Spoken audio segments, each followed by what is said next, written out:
In the first Trump term, it was James Comey and Robert Mueller and anonymous leaks and lawfare and Russian collusion.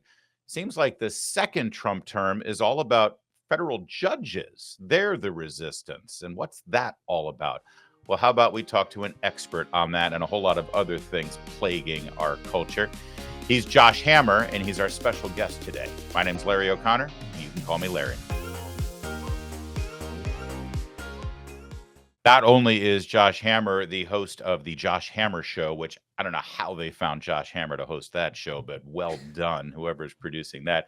He's also a syndicated columnist. He's the senior editor at large at Newsweek, and he's also senior counsel at the Article 3 Project. So there's a lot to cover with Josh Hammer. He's also a great conversation. Josh, good to talk to you, my friend. Thanks for being here. Larry, it's been too long. Great to see you. Let's put that Article 3 hat on, shall we? First of all, for those who went to public school, sadly, and didn't watch Schoolhouse Rock, explain what Article 3 is and why we even need a project to look after it. Well, Larry, I'm actually a product of public school myself. So, whether a public or a private school grads here, Article 3 is just the third branch of government. Article 3 is the federal judiciary. Article 1 is the Congress. Article 2 is the executive branch. Article 3 is the judiciary. Now, once upon a time, we had this guy named Alexander Hamilton who famously wrote in the Federalist number 78 that Article 3, the federal judiciary, is the least dangerous branch of the three branches because it has neither force nor will, but merely judgment, and depends upon the efficacy of the executive branch even for the enforcement of its own judgments. Unfortunately, Larry, at some point, especially post-World War II, post-1950s, 1960s, we've had the rise of this notion of judicial supremacy, where Article 3, the federal judiciary, has assumed the mantle. They basically self-assumed it. They've arrogated to themselves powers that they never had, and today, in many ways, they think and act as if they are not co-equal to the other branches, which they're actually not. They're literally inferior, I would argue, but they act in a way that they're not even just equal, as they act in a way that they are actually superior.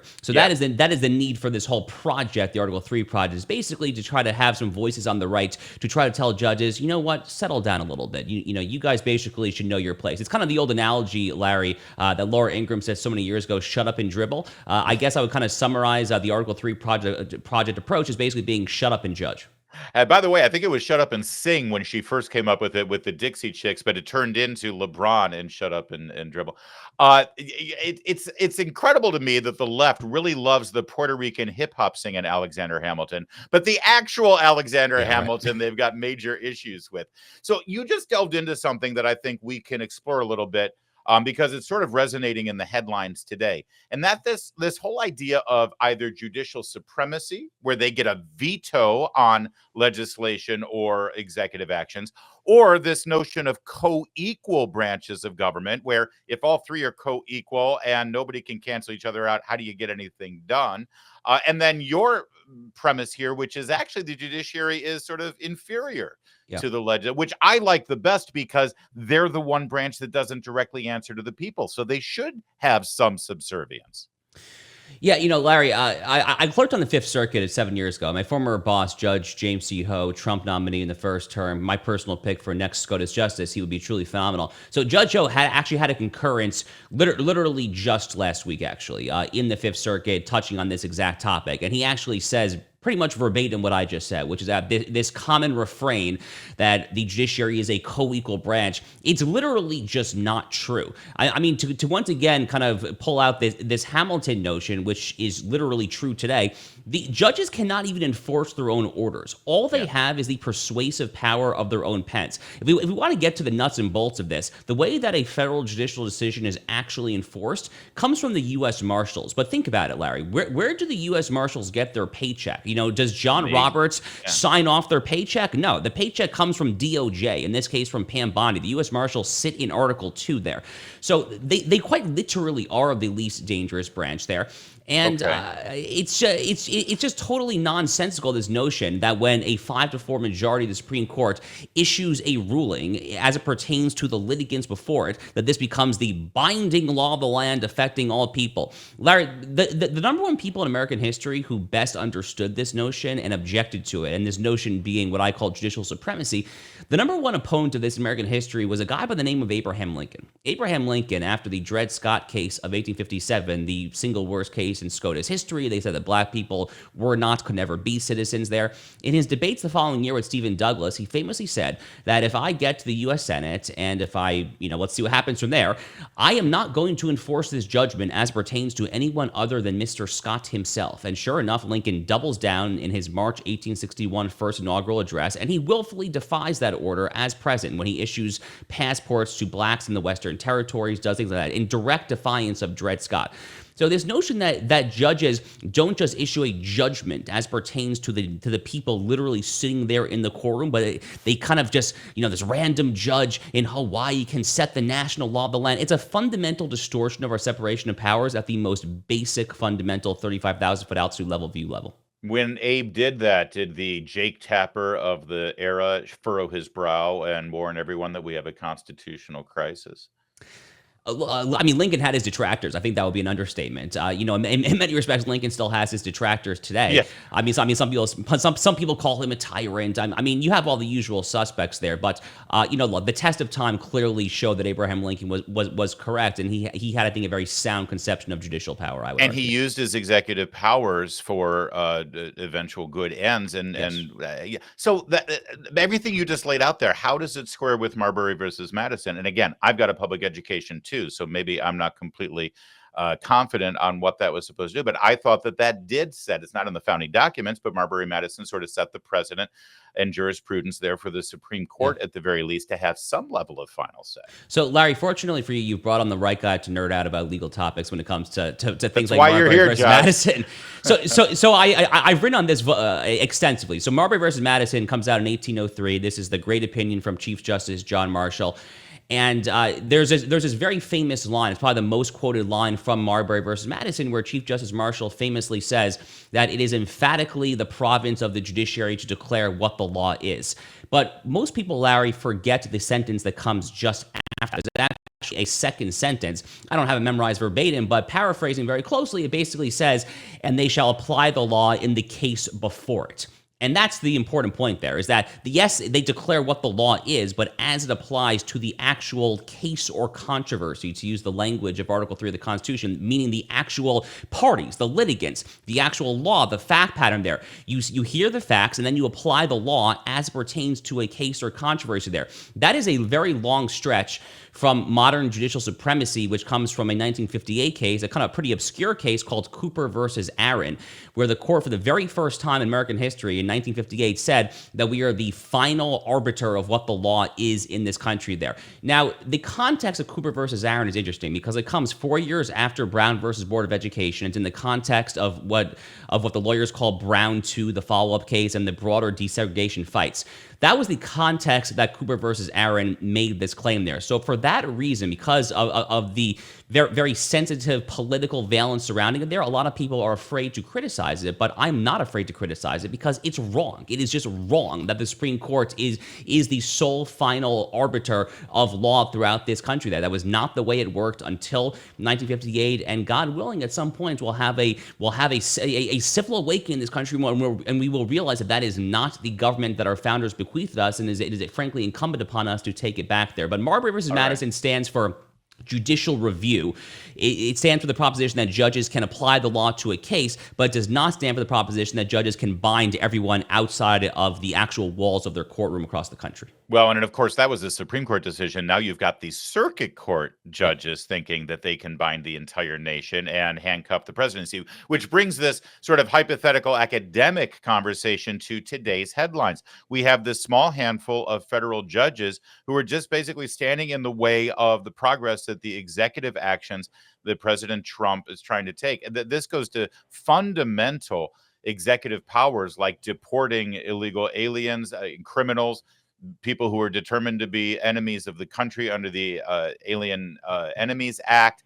But even so far as to whether the executive branch can write checks and fund USAID or some other executive branch administrative duty.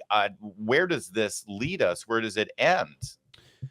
Well, it hopefully ends with the political branches, Article 1, Article 2, the Congress and the executive branch pushing back against this, because that's the way it's actually supposed to work. How do they do that exactly? Does it require more legislation, Josh? I'm sorry for jumping in, or is it just, the Congress stepping in and enforcing whatever kind of control they have over these courts. Because people think that all these courts fall under John Roberts and the Supreme Court. They don't, do they?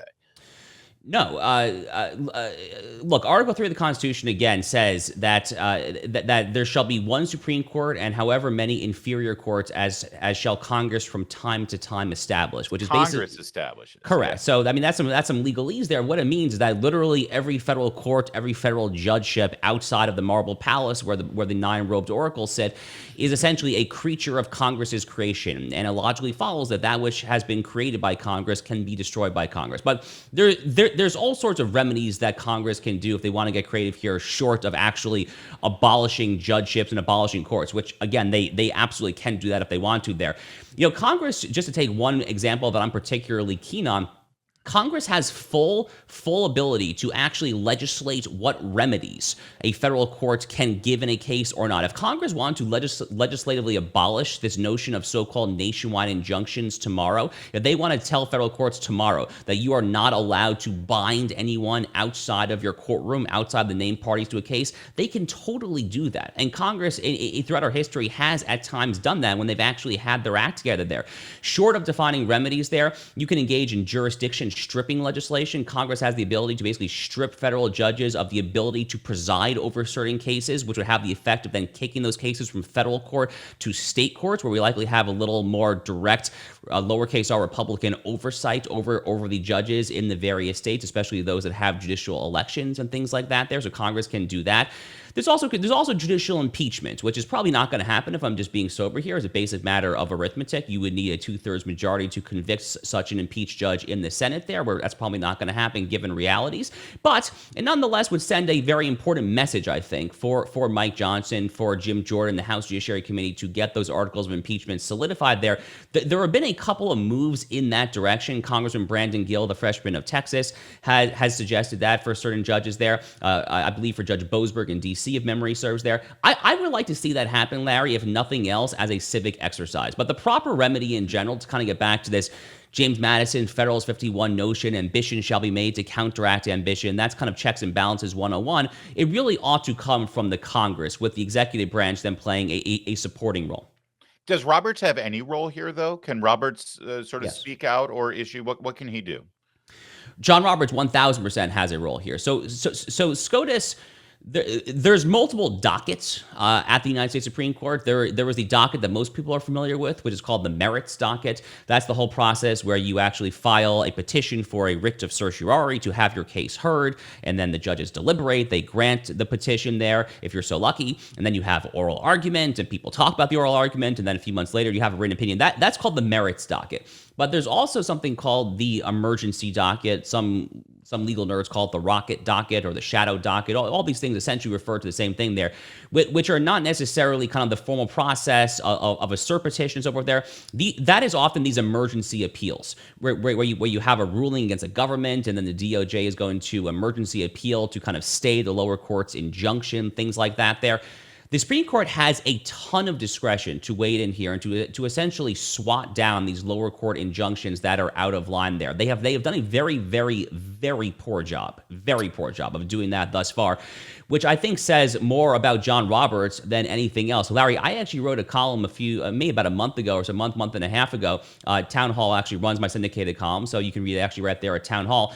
And in the column, I argued that John Roberts has done more than any person in the entire country, actually, to undermine the legitimacy of the United States Supreme Court. Ironically, that's what he claims to care the most about, is the legitimacy there. But he could solidify that legitimacy tomorrow if he wanted to, by getting more involved, he and his fellow justices, in swatting down these lawless orders and taking on a more humble approach towards the other two branches of government. Yeah, I did see that column, and it was brought to my attention through a retweet, if we're still using that phrase, by none other than Mark Levin. He was impressed with that as well, and it is true. It's amazing how people get into office like this, even Chief Justice of the Supreme Court, and they think that their job is to protect the institution, not the Constitution. But that's where we are. The media plays a big role in this. We were just talking about these federal judges with Josh Hammer, and how federal judges are overstepping their bounds and obstructing the executive branch. And then in the shadow of that storyline in the mainstream media, look at this headline from Axios. on Friday. Breaking FBI arrests judge in Wisconsin with a picture of FBI Director Kash Patel. Josh, obviously, this is meant to say, oh my gosh, they're out arresting judges for disagreeing with Trump. But this isn't even a federal judge. It has nothing to do with any executive action or anything that's been in the headlines.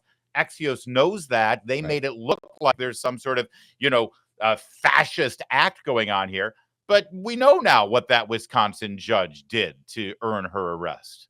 Yeah, Judge Dugan here in Milwaukee County, Wisconsin, if memory serves, was actively trying to hide an illegal alien from facing potential deportation, likely deportation, actually, from ICE and the federal government there. And the left is now crying foul, Larry. You know how this goes. They're saying, "Oh, they're arresting a judge. It's tyranny. It's a law enforcement officer. It's an officer of the peace there." But, once upon a time, Larry, and by once upon a time, I mean basically yesterday, the left liked to howl and shriek how no one is above the law. How many times, literally how many times since Alvin Bragg trot out there at that press conference to announce this absurd 34-count indictment with Stormy Daniels against Donald Trump, how many times have we heard this notion that no one is above the law over the past few years? Well, apparently no one is above the law until you have a deeply subversive state court judge that is brazenly flouting federal immigration law in front of immigration officials.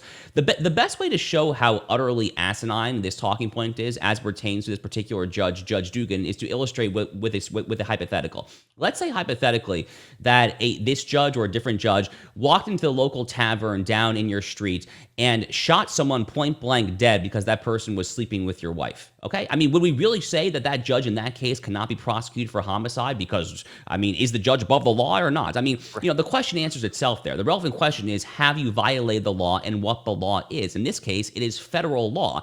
And last I checked, Larry, I mentioned Lincoln earlier in our conversation, this country fought a very bloody civil war to establish the basic principle that federal law is supreme to state law. And in this case, federal law says that if you're an illegal alien, you gotta go. So, this judge is blatantly flouting federal law, and in this case, she had to go be arrested.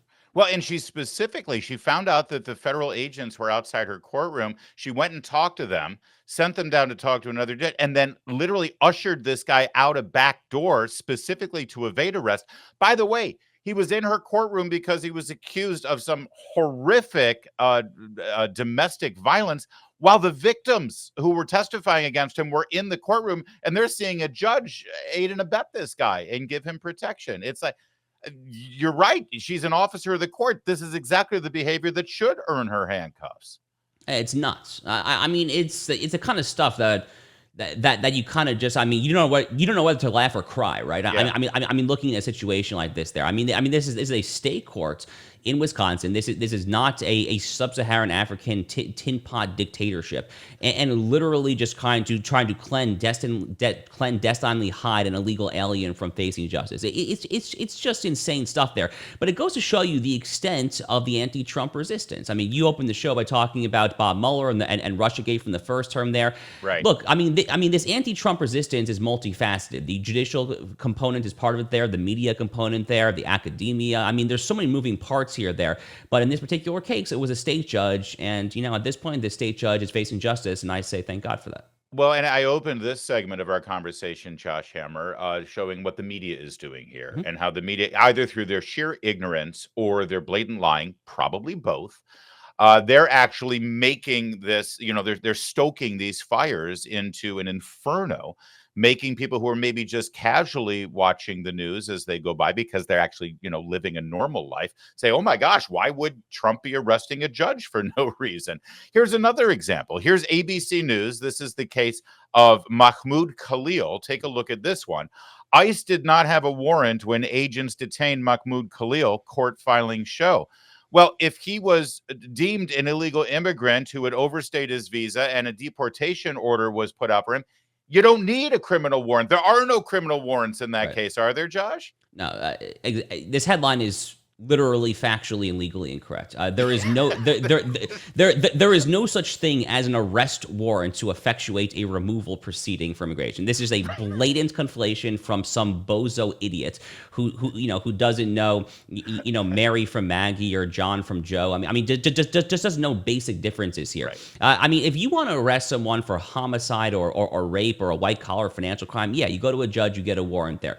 Immigration is a fundamentally different act here. And immigration has actually always been conceived as different from a constitutional legal perspective as well, because for a very long time in this country, there's been something called the plenary power doctrine. That's the legal doctrine. What it essentially says is that the two political branches, again, the Congress and the executive branch, have plenary power. That is absolute power to enforce this nation's immigration laws. Put another way, the judiciary does not dirty its fingers. They don't stick their thumbs in the middle of the political branch's very important duties when it comes to enforcing this nation's immigration laws. I'll take it even further, actually. It was actually in 2018, really not long ago at all, only 7 years ago. That was the very first time that the United States Supreme Court ever declared unconstitutional a federal immigration enforcement statute, because they simply didn't get involved. They basically said, we don't have jurisdiction. There's no judicial review here. If they want to enforce immigration law, they go right ahead there. And then with this, with a particular case of Khalil, I mean, the arrest warrant thing is just pure unmitigated ignorance. But yeah. Larry, they also say, due process, and I guess due process, they think in their stupid heads, they think it relates to the arrest warrant. It doesn't. But due process. So this guy was a legal alien. He was a legal permanent resident because of who he decided to get betrothed to and so forth there. It doesn't matter whether you are an illegal alien or a legal alien. The Constitution does not give you 5th, 14th Amendment due process rights. There's actually a directly on point case here from 1953, a case called Shaughnessy, where a wonderful Supreme Court justice, a man by the name of Justice Robert Jackson, who 9 years prior to this, in the Korematsu case, that was a Japanese internment case, big deal, considered to be one of the worst cases in the court's history there. Justice Jackson dissented in that case because he took a strong due process view. So he was thought of as this great champion of due process because of his dissent in Korematsu. He would later go prosecute Nazi war criminals at Nuremberg. But along the way, he had a very interesting writing in this case in Shaughnessy in 1953, where he famously said that due process does not entail the ability of anyone outside of our borders to come here. You have no due process right to come here from Somalia, for instance. And then once you're here as an alien, legal or illegal, you have no due process right to stay here against the will of the people. Because again, we the people, through our representatives, this is the plenary power doctrine, through our political representatives there, we have the ability to pull the plug on you if we cease to continue thinking that your presence here ultimately redounds to the common good. When we want to pull the plug on you, we can pull the plug, period, full stop, end of story. No stupid arrest warrant or whatnot is required. When I do a deep dive, long form interview like this, I want to be smarter at the end of it. I want our viewers, our listeners to be smarter. And Josh, you were delivering here. So I appreciate that, because you're giving us so much information to sort of blow through all of the ignorance and the lies that we're seeing right now from the left and from the media. We're speaking with Josh Hammer. He is a senior editor at large at Newsweek. He's the host of the Josh Hammer Show. And we're going to talk about your book, Israel and Civilization, coming up in a moment. But one other legal battle that's transpiring right now in the news I'd love for you to comment on. This has to do with Harvard. The Trump administration said that for Harvard or Columbia or any private institution or public institution to receive the kind of federal funding that they get for research or what have you, they need to adhere to some certain basic human rights and civil rights criteria, like stamping down on anti-Semitism on your campus and not allowing pro-terrorist protesters to shut you down. Harvard says, hell no. We demand you give us money. And in fact, we have a constitutional right to the money. In fact, it's illegal for you not to give us this money. Who's right here, Josh? Yeah, I mean, I guess my smile probably gives it away, right? But I mean, it's just so farcical, isn't it? I mean, Harvard University, arguably the world's most prestigious, renowned university, this bastion of iniquity and Marxist claptrap there on the Charles River in Boston with this 50+ billion dollar endowment, refusing to abide by this nation's civil rights law while simultaneously demanding that they have a constitutional right to your hard-earned taxpayer dollars. I mean, it's just so utterly disgusting. I mean, like, the law is one thing, but the politics of this, the optics of this, how Harvard thinks that this is good for their image, for their branding worldwide. I know that universities like Harvard care a lot about their branding there. When people like Barack Obama, a Harvard law alum, these very high-ranking Democrats come out and defend Harvard's entitlement. I mean, how do you think that plays in proverbial flyover country? Does the plumber in Missouri or the electrician in Oklahoma want his hard-earned taxpayer dollars to go to these entitled, pompous, pieces of what there in Boston, Massachusetts? I mean, it's just utterly insane. The politics of it are suicidal, but frankly, Democrats these days seem like they love taking the wrong side of 80-20 or 90-10, or frankly, in this case, probably 95-5 issues there. But the law is very straightforward, Larry. I read your op-ed on it. It doesn't sound like there's any legal basis. You would think someone at Harvard would actually, walk across the quad and talk to somebody at Harvard Law. Or does this actually satisfy the jurisprudence of those august lawyers there at Harvard Law these days? Unfortunately, the vast majority of hot-button political issues like this will have their legal apologists. So, I mean, if I were predicting that if God forbid this ends up making it to the U.S. Supreme Court, which I'm not predicting necessarily it will, I don't think it actually will make it that far, to be honest with you. But if it does, I would not be the least bit surprised if someone like a Sonia Sotomayor or Ketanji Brown Jackson were to finagle some sort of legal theory, taking Harvard's side, basically just to kind of try to stick it to the big bad orange man there. But I mean, it's really a ludicrous First Amendment argument. It's totally nuts there. By the way, the best response here is what Hillsdale College very snarkily tweeted at Harvard University. They basically quote tweeted Harvard's very virtue signaling, morally preening statement saying that we're not going to listen to this there. So Hillsdale College basically quote tweeted that and said, well, you guys know you could just not take federal money, right? And that would basically solve your problems there. So you can do whatever you want, say whatever you want. Absolutely. Although even then, they're still violating people's civil rights, right? Whether they're getting federal funding or not, they're still violating Jewish students' rights. That's correct. But you would have less of a sort of Damocles, so to speak, over your head there, because there would be less of a threat from the Department of Education, Department of Justice, basically saying, oh, we see what you're doing here. If you want this federal aid there. This kind of way of thinking about the world, how funding can actually disincentivize bad action there, has a lot of ramifications there. So to kind of I don't want to prematurely transition our conversation, Larry. But one way that I think about U.S. foreign aid to Israel is actually the exact same concept actually there. So when it comes to U.S. aid to Israel, actually, one thing that I've long thought is that aid can actually have a perverse mid to long term effect, the exact same way that taxpayer dollars for universities can. Because the same way that Harvard probably does not want to be controlled by the dispersers of that aid, so I've actually thought for a long time in this case there, Israel and Prime Minister Netanyahu, they probably don't want to be controlled by people like Barack Obama and Joe Biden, do they? I mean, they don't want to be told how to fight their war. They don't want to incentivize people there to kind of, hold this sort of Damocles and say, oh, unless you do X, Y, Z thing there, unless you, in this particular case, send all these supplies into Hamas and Gaza there, we're going to cut off your, we're going to cut off your weapons there. It's the same thing there. So if Harvard is going to learn any lessons, I think Harvard, frankly, should take the Hillsdale College model. And then, frankly, I think Israel would actually be better off, so would the American taxpayer, if we can ultimately kind of extricate ourselves from this bear hug relationship. Not right now, not in the middle of a hot war, but frankly, just in the mid to long term. Let's spend some time on the book then, as you transitioned us there. The book is Israel and Civilization, The Fate of the Jewish Nation and the Destiny of the West. And it sort of draws on the notion that throughout all of human history, or at least civilized history, the enemies of Israel generally end up being the enemies of everything good, frankly. And we are seeing this play out right now, sadly, through obviously the horrific attacks on the people of Israel and Americans and other members of Western civilization who were attending that concert on October 7th.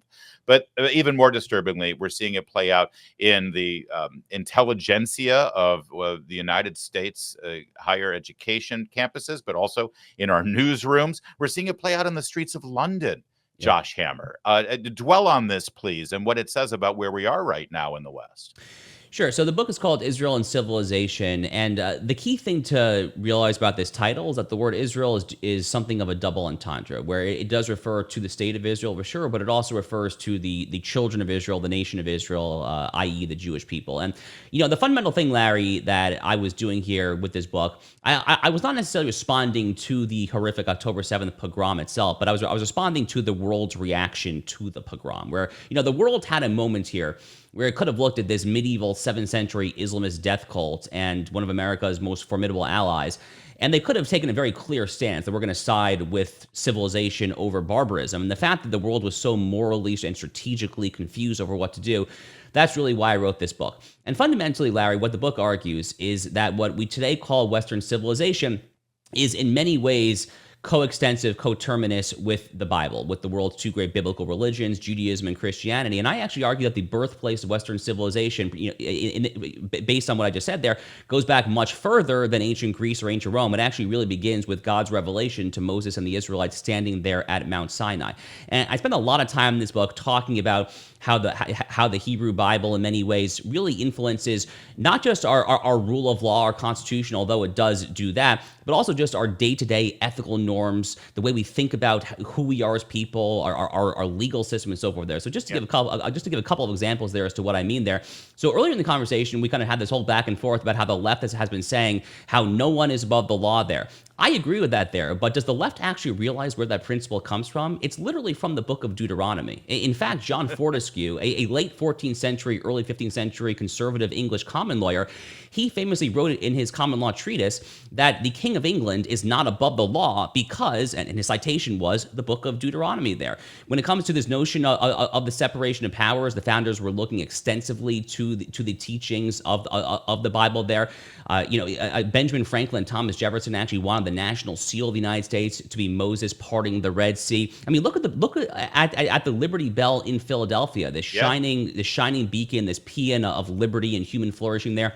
It's not a pagan source that is quoted there on the outside of the bell. It's literally the book of Leviticus. You shall proclaim liberty throughout the land and to all the inhabitants thereof. So the book spends a lot of time kind of walking through all this there. And the same way that so go the children of Israel, the Jewish people, so go the West, I argue also so goes the state of Israel, so goes the West. They're basically the same thing, just playing out in slightly different contexts, I argue. Yeah, I would agree. And as a Christian, I completely adhere to everything that you just laid out. It's obvious, it's historical fact. And as the New Testament shows in our Holy Scriptures, all of these ideas that were developed from the Old Testament and meanings of law and social justice, they continue to develop onto Rome, onto Great Britain, and then onto the Western Hemisphere. It all has its through line back to Moses and to the Abrahamic covenant.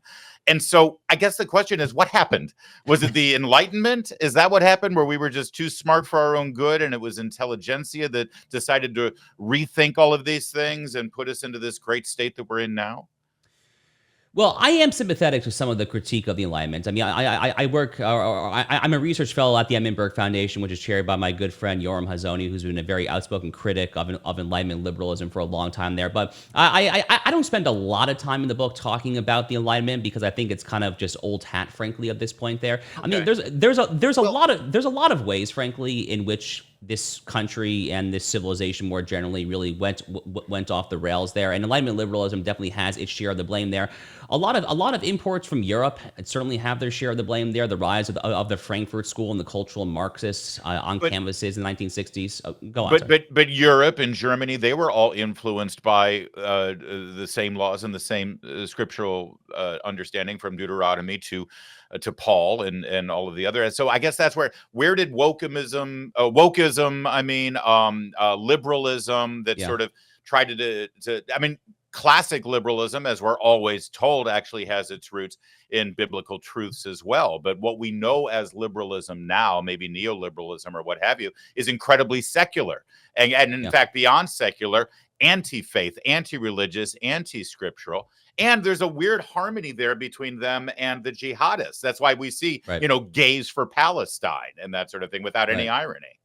Right. So, David Azrad, my good friend, Hillsdale College professor, he wrote a wonderful short essay about this 5 years ago, referring to liberalism's genetic predisposition. It was a wonderful turn of phrase. And what he was getting at was that Enlightenment, quote unquote, classical liberalism, the liberalism of John Locke, Thomas Jefferson, was not necessarily tyrannical in its own right, although I would not identify as such personally. But it was not inherently tyrannical, but it had a predisposition, if not properly safeguarded, to go off in a very terrible, basically mutation and bad direction. And that is basically what he argues is now the rise of modern wokeism. But I do criticize, Larry. I mean, to your point, I do spend a decent amount of time in this book actually criticizing kind of modern Enlightenment liberalism's exaltation of reason qua reason. This notion that if you just close your eyes and kind of tap the old noggin, that we can kind of come up with everything that is good, true, and beautiful there. And to kind of just do one thought exercise here, and my way of attempting to explain why I think that this is ultimately fallacious, is, John Locke, Thomas Jefferson, I mentioned them, they have these claims in the 17th and 18th century, respectively, that we hold these truths to be self-evident, that all men are created equal there, and so forth there. And the thought exercise is the following. If I were to present to you a Taliban goat herder in the mountains of Afghanistan, would he actually be able to close his eyes, tap the old noggin, and say, oh yeah, wow, it actually is truly self-evident that all men are created equal? And the obvious answer is no, that is not true. This is the ultimate lie at the heart of, for instance, George W. Bush's second inaugural address, the so-called Freedom Agenda, that men all throughout the world universally aspired to the same aims there. And the reason that I argue that men like Locke and Jefferson were able to deduce these conclusions there, because they were thinking, living, and acting within a certain cultural and civilizational milieu. In this particular case there, that is a Judeo-Christian biblical milieu that has as its basis Genesis chapter 1 verse 27, this notion that God created man in his image, male and female, he created them. That right there, Genesis 1:27, that is the antecedent. That is the notion for human equality. That is what ultimately undergirds the Declaration of Independence, the Equal Protection Clause of the 14th Amendment, the Civil Rights Act, all of it, I argue, is ultimately predicated on this biblical worldview. So when you start to separate yourself from lowercase o, Orthodox, Judaism, Christianity, just the great ecumenical biblical inheritance, you will start incrementally moving further and further towards a worldview that does not prioritize genuine moral equality under law. And that, I think, in many ways, is really what is ultimately responsible for the rise of modern wokeism, cultural Marxism, and so forth. And it is ironic, isn't it, that then as president, Thomas Jefferson's first major challenge overseas in a military endeavor was against the Barbary pirates, who were basically radical Islamic terrorists. Yeah, right. And I wonder if he would have rethought that notion as well.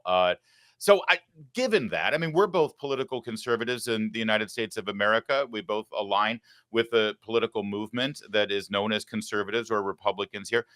How concerned are you about what appears to be a strain within our own ranks, further over to one side, truthfully, but they're there, who were very suspicious, if not downright hostile to the notion of Israel? Well, I'm very concerned, Larry, and that was definitely one of the reasons that I wrote this book in the first place as well. There, I mean, I have a lot of intended audience for this book. Partially, it's written for fellow Jews because my personal story of becoming more observant and traditional kind of weaves its way throughout this book there. So that message is in there. But in many ways, I would say the number one audience for this book are American Christians, and probably above all, younger American Christians who I think are being tempted and duped and deceived to believe some very bad and incorrect and in many ways deeply unfortunate things.